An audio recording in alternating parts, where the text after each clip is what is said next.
Hola, je suis Coco de Mystique Engagée et je vous souhaite la bienvenue pour ce nouveau tirage d'Astro-Tarot collectif. Je suis astrotarologue, péridante spécialisée dans les traumas et l'entrepreneuriat spirituel, et que ce soit votre première fois dans l'espace mystique engagé sur cette chaîne ou le podcast du trauma au dharma, ou bien que vous soyez déjà familier, familière avec mon travail, j'espère que mon travail vous permettra de faire sens des énergies de l'inconscient collectif, de réécrire votre histoire et notamment votre histoire traumatique et de nous rendre compte de comment ces énergies de l'inconscient collectif ou ces énergies des histoires qu'on se raconte nous impactent dans notre quotidien pour qu'on puisse se positionner en toute liberté, en toute intégrité et vivre plus sereinement à la fois notre semaine, mais notre vie en général. Pour soutenir mon travail, je vous invite déjà à vous abonner, à partager ce tirage à au moins l'un de vos proches qui pourrait en bénéficier et à commenter un petit cookie en commentaire pour faire grandir cette communauté. Je vous rappelle que les interprétations faites dans ces tirages collectifs sont générales et sont pas appliquées au domaine dans lequel ces énergies se retrouvent dans votre thème astral ou votre thème HD en particulier. Si vous avez des questions ou besoin de précision par rapport à des situations de votre vie en particulier, ou si vous souhaitez développer votre activité, vous lancer en ligne ou vous libérer de vos traumas, alors je vous invite à réserver un créneau en barre de description ou à me contacter directement sur Instagram. Et je vous souhaite un bon tirage collectif d'Astro Tarot. Du trauma au dharma.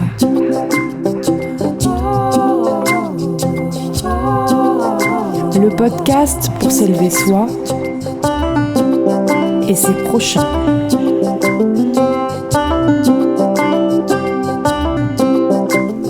Où développement personnel et spirituel devient social et politique.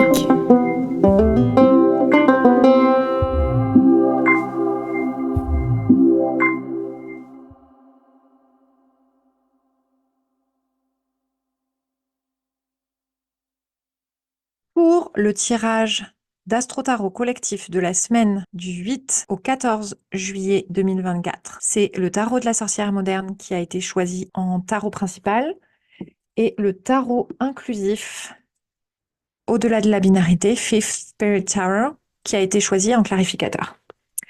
Let's go! Le 10 d'épée qui était déjà la semaine dernière.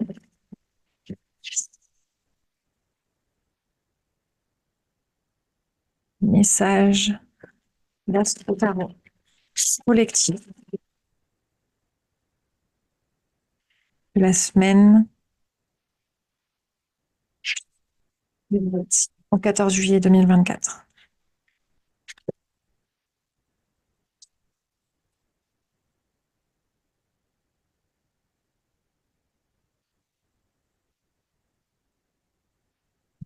Ok, alors, quelle est l'énergie sous-jacente de la semaine?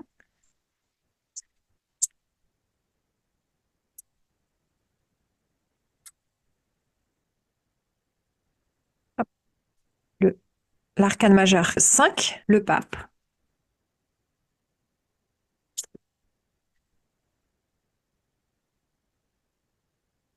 L'obstacle de la semaine, le 5 de bâton et la tour, qui était là en priorité de la semaine dernière. L'enseignement de la semaine, le 9 de coupe.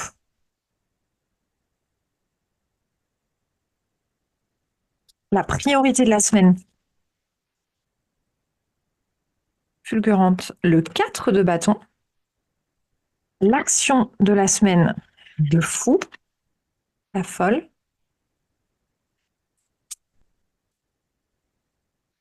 Et le conseil de la semaine, le valet de bâton, qui était là en énergie sous-jacente de la semaine dernière. Pour clarifier les messages collectifs d'Astro Tarot de la semaine du 8 au 14 juillet, utilisons le tarot inclusif.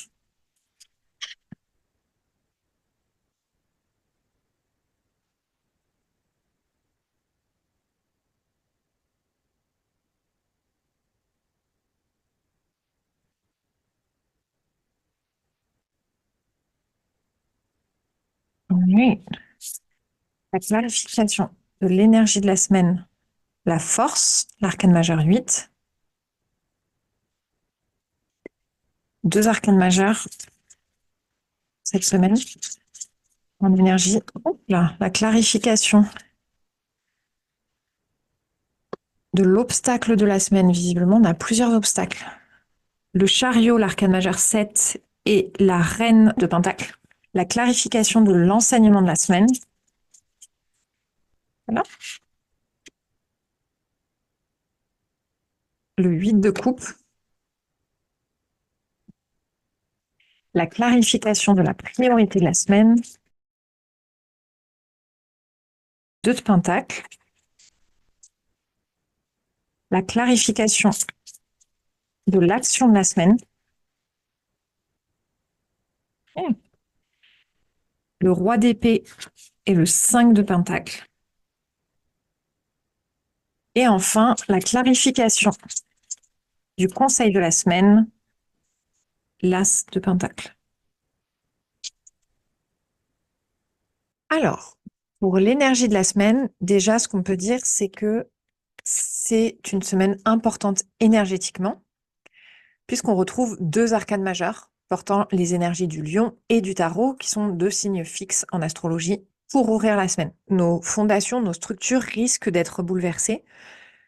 Et évidemment, on espère que ce soit en tout cas, j'espère que ce soit dans le sens de plus d'ouverture et de générosité du cœur, qui est une grande qualité associée au lion pour restaurer l'empathie, la compassion comme autorité. Donc, le pape, l'arcane majeur 5, symbolise les institutions, les systèmes extérieurs d'organisation de la vie, qu'ils soient religieux, scolaires, étatiques, juridiques, politiques, universitaires, sportifs, familiaux. Et donc l'énergie de la semaine nous met face aux limites physiques du monde et à son organisation. Le pape en particulier a pour mission de structurer ce qui l'entoure pour suivre sa destinée, mais tout en restant dans le champ de ce qui est déjà conquis et construit. Autrement dit, d'œuvrer depuis l'intérieur du système. Évidemment, mon âme abolitionniste très verso n'aime pas trop transmettre ce genre de message, très taureau attaché aux traditions.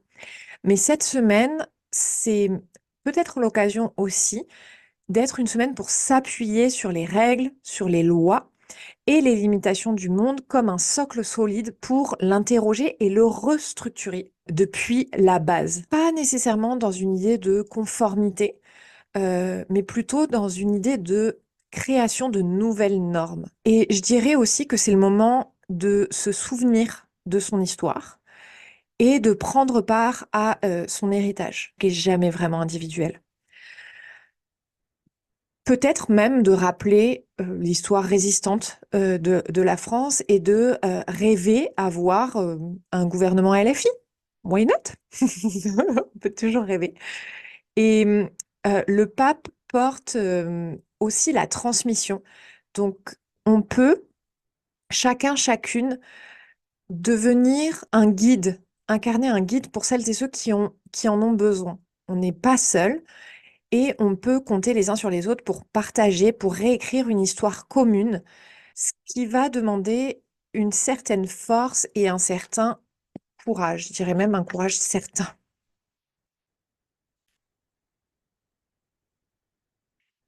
La force, l'arcane majeur 8, qui est l'arcane majeur 11 dans le tarot de Marseille, nous rappelle que le courage n'existe pas sans peur et que pour devenir maître de notre être intérieur, il est nécessaire de faire la place et d'harmoniser les différentes parts qui nous constituent de façon à créer une forme de neutralité, à la fois dans l'acceptation et l'incarnation de qui nous sommes, sans orgueil ni honte, sans Dieu ni maître.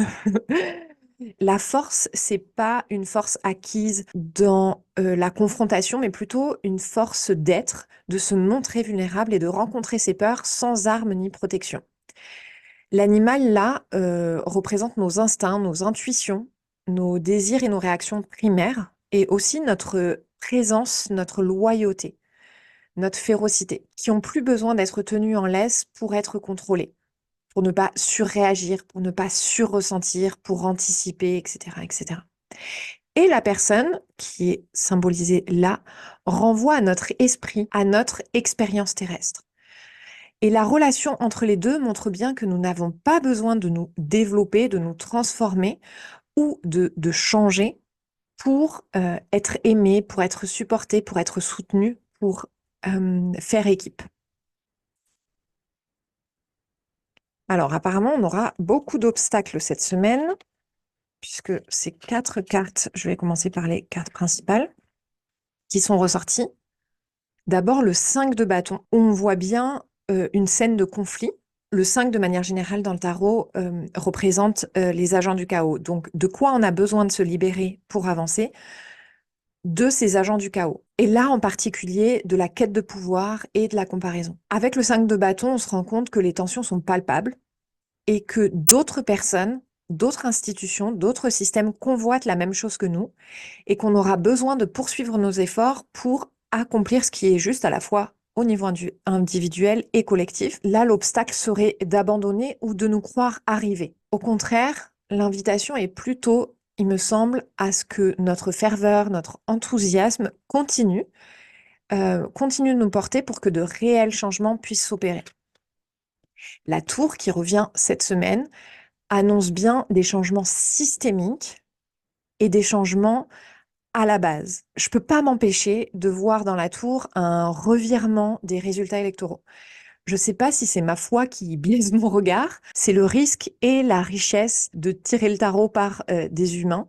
C'est justement qu'il y aura toujours la subjectivité de mon regard de lecteur et à la fois mes inspirations, mais aussi mon regard sur le monde, mes valeurs, autrement dit ma politique, qui ressortira dans mes tirages. Et c'est ce que je crois, toutes les personnes auprès de qui j'enseigne le tarot ont besoin de développer cet aspect-là, cette lecture engagée du tarot. Donc je disais, je ne sais pas si c'est ma foi qui biaise le regard, mais j'ose croire, espérer que le nouveau Front populaire arrivera en tête et pourra gouverner une France qui réécrit son histoire coloniale en renversant enfin le pouvoir pour le mettre réellement au service et entre les mains du peuple. Quoi qu'il en soit, la tour indique que ce que nous avions imaginé stable s'écroule. Et pour le mieux, cette tour de protection, de sécurité, était édifiée sur l'ego, le déni et des fausses croyances. Ce qui fait que nos protections deviennent des prisons. Avec la tour, il peut y avoir des surprises, des changements systémiques qui peuvent paraître soudains, mais qui étaient aussi anticipables. En tout cas, qui se sont construits devant nous et par nous. Donc là, l'obstacle de la semaine, c'est vraiment de s'arrêter sur la destruction au lieu de reconstruire avec la connaissance et l'expérience de ce qui peut faire s'effondrer un système, à savoir la domination, la colonisation, le pouvoir, la quête de pouvoir, l'ego et le déni et les fausses informations. La tour qui était déjà là la semaine dernière, lorsque le RN était arrivé en tête du premier tour des élections législatives, nous invitait déjà à reconstruire autrement, à se mobiliser, à se remettre en mouvement de façon différente et pas dans la demi-mesure, en se saisissant notamment, je vous le rappelle, des prises de conscience, en intégrant nos peurs et en faisant un inventaire complet de où nous sommes et où nous souhaitons aller depuis une place d'amour. Donc l'obstacle de la semaine était clarifié à la fois par le chariot, l'arcane majeur 7 et la reine de Pentacle. Le chariot, en obstacle de la semaine, indique qu'on a besoin de se libérer du contrôle, du besoin de prévisibilité et de la prédominance de la stratégie sur l'énergétique ou inversement. Le chariot indique qu'on a besoin d'un équilibre et que cet équilibre, il est accessible qu'en voyant au-delà de ce qui est perceptible par les yeux, autrement dit par la conscience et l'amour.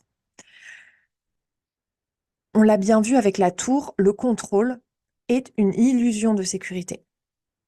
Et la carte du chariot, qui renvoie aux énergies très cancériennes, qui est d'ailleurs représentée là sur le buste, elle est pleine de nuances, voire de contradictions. Alors que le choix a été fait, la décision a été prise dans l'amoureux qui était présent, d'ailleurs en enseignement la semaine dernière, on pourrait s'imaginer une mise en avant immédiate d'enfiler les rollers et de se laisser glisser. Et là, pour autant, on voit le personnage avoir les bras croisés. Ce moment de pause, il peut aussi indiquer que plutôt que d'y aller tête baissée, de foncer tête baissée, comme pourrait le faire un autre signe cardinal, le bélier par exemple, là, avec l'énergie du cancer, l'idée, c'est de développer une vision pour savoir où aller et pour faciliter les prises de décision, justement.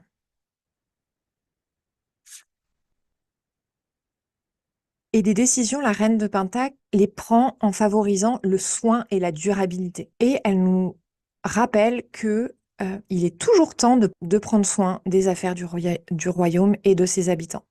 Qu'il n'est pas trop tard pour construire une stabilité sur la grâce et sur la compassion. L'obstacle de la semaine sera certainement lié à une bureaucratie administrative, une lenteur administrative, financière, malaisante et sclérosante. Mais l'enseignement de la semaine qui est juste là nous invite quand même à continuer de rêver. Et surtout avec le 9 de coupe dans l'enseignement de la semaine, de nous appuyer et de réaliser qu'on est déjà arrivé, même si l'arrivée peut ne pas avoir la même saveur que ce que nous imaginons. Le 9 de coupe, il indique qu'on ne peut pas espérer vivre du jour au lendemain dans un paysage féerique où nous aurions tout le temps, l'espace, la joie, la paix, la liberté, la justice dont nous rêvions, à moins de l'intégrer sur notre chemin. Et donc, le 9 de coupe nous rappelle que nos rêves, c'est pas l'aboutissement, mais c'est le chemin, justement. Et que c'est aujourd'hui, ici et maintenant, que nous avons besoin de vivre nos rêves. Donc, l'enseignement de la semaine, c'est vraiment de se rappeler, de se remplir de ce qui nous rend heureux aujourd'hui dans nos circonstances actuelles. Qu'est-ce qu'on peut savourer? Comment on peut aiguiser notre regard à reconnaître les preuves que nous sommes déjà bel et bien arrivés? Que nous vivons déjà notre vision ou que nous nous en rapprochons. Autrement dit, le 9, il nous invite à nous focaliser sur les progrès, sur le processus et sur nos espoirs et de les transmettre à l'univers. En clarification de l'enseignement de la semaine, le 8 de coupe qui intervient juste avant le 9 de coupe dans le tarot, pour nous indiquer que pour ressentir et être remplis, que nos rêves sont déjà en chemin et réalisables, on aura besoin d'emprunter une nouvelle voie, une nouvelle porte et de prendre un nouveau départ qui peut se manifester soit par l'arrêt ou quitter une voie, une relation, une situation qui, nous le savons au plus profond de nous, ne nous convient pas. Cette carte, elle valide aussi que nous avons changé, que nos espoirs, nos rêves, nos valeurs ont changé et qu'il est temps d'emprunter un chemin qui mette à l'honneur ce nouveau soi pour vivre en intégrité, en concordance avec ces nouvelles valeurs, ces nouvelles priorités, ces nouveaux désirs, etc.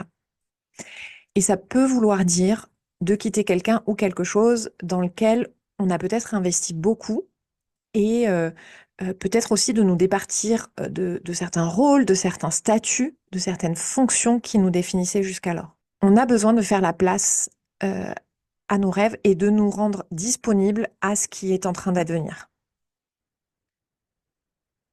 La priorité de la semaine, c'est le 4 de bâton.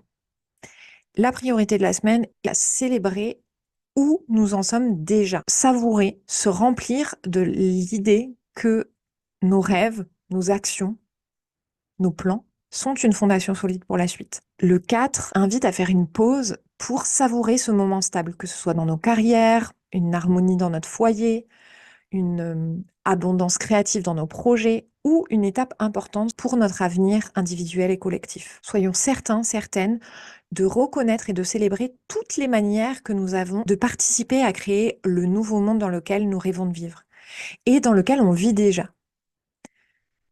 Pourquoi sinon partager, transmettre ce en quoi nous croyons, si ce n'est pour créer autre chose de plus aligné, de plus juste, de plus vrai pour nous et nos prochains? Donc là, l'idée, c'est vraiment de reconnaître notre participation au grand jeu de la vie et de plus nous en séparer, de savourer nos réussites et même de savourer ce qui peut parfois être considéré comme des échecs. Toutes les différences, l'hérésie, l'aberration avec lesquelles on cohabite nous permettent de nous ancrer plus solidement dans ce qui est vrai pour nous. Donc, sur quoi nous concentrer cette semaine? Sur ce qu'on crée ensemble, car le chemin est encore long. On n'en est qu'au 4.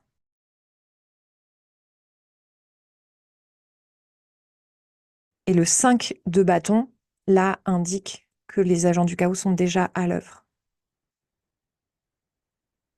En clarification de la priorité de la semaine, le 2 de pentacle, le 2 de denier, qui nous invite à aussi savourer nos polarités pour créer et maintenir un équilibre, un certain équilibre, à la fois entre la vie sentimentale et le travail, entre le travail et le jeu, entre le travail et la santé, entre les responsabilités et l'insouciance, entre l'exercice, le repos, les dépenses, les économies, le social, la solitude, etc., etc. Et aussi, le 2 de pentacle nous rappelle que nous avons besoin d'honorer nos besoins qui peuvent paraître parfois contraires, euh, voire contradictoires. Par exemple, l'excitation ou l'élan vers la nouveauté et la stabilité, la sécurité, la nouveauté, la tradition, la connexion et l'indépendance. Mais se rappeler que ces besoins peuvent cohabiter. Donc, la priorité de la semaine, c'est de revenir à un certain équilibre, notamment dans notre vie matérielle et financière. C'est peut-être le moment de revoir son budget, de rééquilibrer notre alimentation, de faire une semaine sans dépenses, d'investir, de réagencer le temps passé à travailler et celui à se reposer, ou encore de reprendre une activité physique ou de la mettre plus en valeur. En tout cas, c'est le moment de décider, de choisir où on met, où on dépense, où on investit nos ressources, notre temps, notre énergie, notre argent, notre présence. Et le 2 de Pentacle nous invite aussi à être patient en nous souvenant que le changement est déjà là. Alors, l'action de la semaine, quel est le prochain acte à poser? C'est le fou, le mat qui est ressorti, l'arcane majeur. 0, la carte qui contient tous les possibles et qui contient toutes les autres cartes. Donc le prochain acte à poser, c'est peut-être de restaurer la foi, l'optimisme, la confiance dans notre conception du monde. Autrement dit, de nous séparer de nos préjugés, de nos certitudes. Et peut-être même de redéfinir ce que jouer, travailler, gouverner, prendre du plaisir, aider, aimer dans sa vie veut dire. L'insouciance du mat, elle invite vraiment à lâcher la peur du vide pour nous lancer dans un nouveau départ, une nouvelle stabilité matérielle et financière. Avec comme allié principal une foi aveugle. Ce qui est certain avec le mat, le fou, la folle, c'est que pour entamer quelque chose de nouveau, on a besoin de nous délaisser de l'ancien. C'est l'enseignement de la semaine. Et donc aussi certainement de nos anciennes expériences négatives, entre guillemets, qui alerteraient notre système nerveux pour nous protéger. Le courage, c'est d'affronter ses peurs, de faire face à ses peurs sans protection. Quand on se rend compte qu'on n'a plus besoin de se protéger, on atteint un level de courage, d'intégration de la peur qui nous permet de plus être gouverné par l'anxiété et donc par le futur, par la peur du futur, mais plutôt par ce moment présent en s'inspirant notamment de nos expériences passées, en intégrant dans notre présent un rapport serein à la fois au passé et au futur, de faire le lien.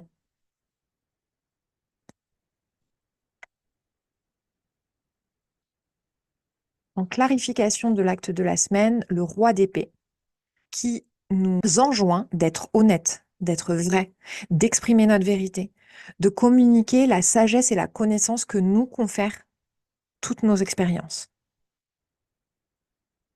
Au-delà de tous les systèmes et les institutions de formalisation. Le roi d'épée nous invite à nous souvenir qu'on est tous des artistes et des activistes dans l'âme, des artivistes si vous voulez dans l'âme. Il suffit juste de reconnaître où notre force est, et souvent elle a été acquise au gré de nos traumas, et la cultiver, sans nous comparer. Il peut y avoir une série de débats, d'idées qui semblent vertigineux. Mais le roi d'épée nous invite aussi à un grand discernement, à une grande autonomie et indépendance de pensée, d'esprit.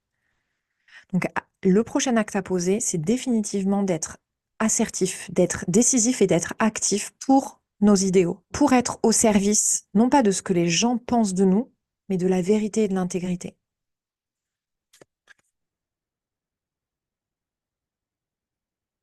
Il y aura certainement des obstacles, plus encore un agent du chaos représenté par le 5 de Pentacle, qui nous indique un challenge ou une situation préoccupante. En l'occurrence, là, c'est certainement des circonstances matérielles, financières, ou liées au corps, au sommeil, à l'alimentation, au physique, à la maison, au travail, au temps, à l'argent, ou tout ça en même temps qui semble être au cœur de nos préoccupations.